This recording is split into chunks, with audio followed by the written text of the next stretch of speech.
Hey, how's it going, guys? Mr. Boss for the win here, and in today's Grand Theft Auto 5 video, I'm going to be talking to you guys about something that I'm pretty passionate about. We've touched on this in previous videos, and it looks like Grand Theft Auto Online is back in the news for all the wrong reasons and is being blamed for something that I've never seen before. So I'll leave a link to the article in the description. This is on the website mirror.co.uk.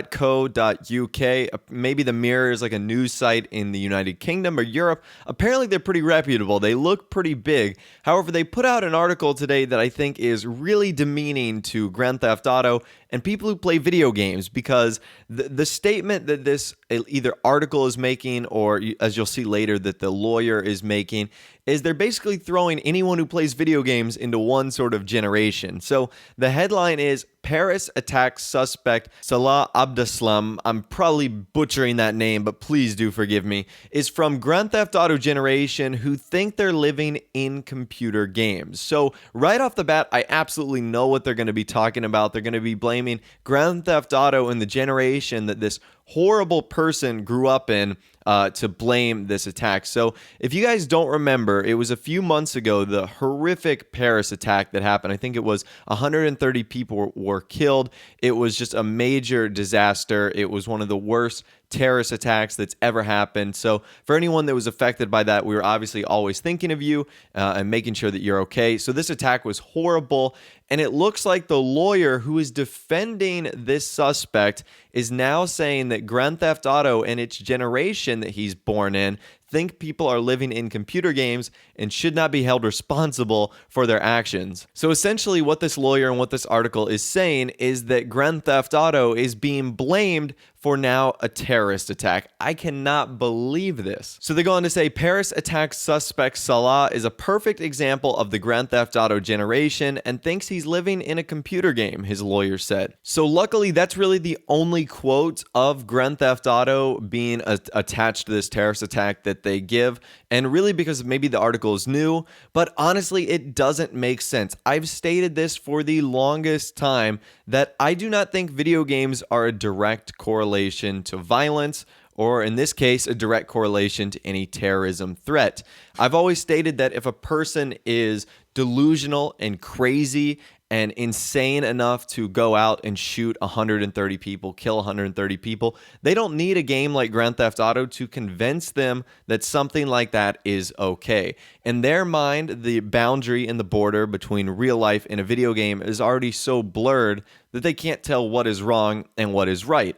Like 99.999% of us, we know the things we do in Grand Theft Auto Online, whether it's stealing a car or going on a massive 5-star shooting rampage where we run over cops and civilians. We know that that is only acceptable in the online world of Grand Theft Auto Online. And if we were to clearly do anything like that in real life, that there would be severe repercussions, like obviously death, jail time, you might be injured, a bunch of other people. So the fact that he doesn't know that there is a solid line there between real life and fiction is enough to already state that this guy already knew what he was doing. So do I believe for a second that the Grand Theft Auto generation, which is kind of insulting because you guys should be offended by this article, because basically the Grand Theft Auto generation who thinks they're living in computer games, they're basically saying anyone from the age of like 25 to, I'm going to say, as little as like 12 or 13, basically, all they do is play video games and don't think they're responsible for anything.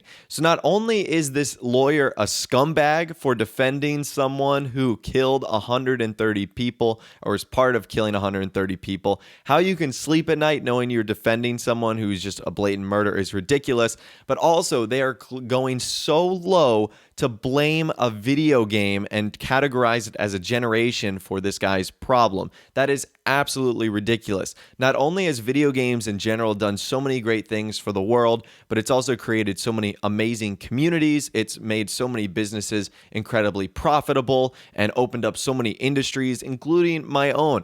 I make YouTube videos of video games, and it's opened up so many opportunities for me. So it's incredibly insulting, and it's also insulting to Rockstar Games, who make Grand Theft Auto, because Rockstar have been known to share sympathy for real-world events that affect their games. One example is in Grand Theft Auto 3, which took place in Liberty City, which is the fictional New York City, and that was set to release in 2001. And you guys know the horrible terrorist attack September 9/11 that happened. They actually had to remove some buildings from the game. They also had to remove some police car artwork. So I'm actually thinking about doing a full video on that, the effect that terrorist attacks have had on the Grand Theft Auto series. If you want me to do that, let me know in the comments section down below. I'll be sure to cover it because this article has kind of sparked my interest in GTA and what Rockstar has done, because I think it is an insult to them when they categorize their game as part of a generation that only plays video games,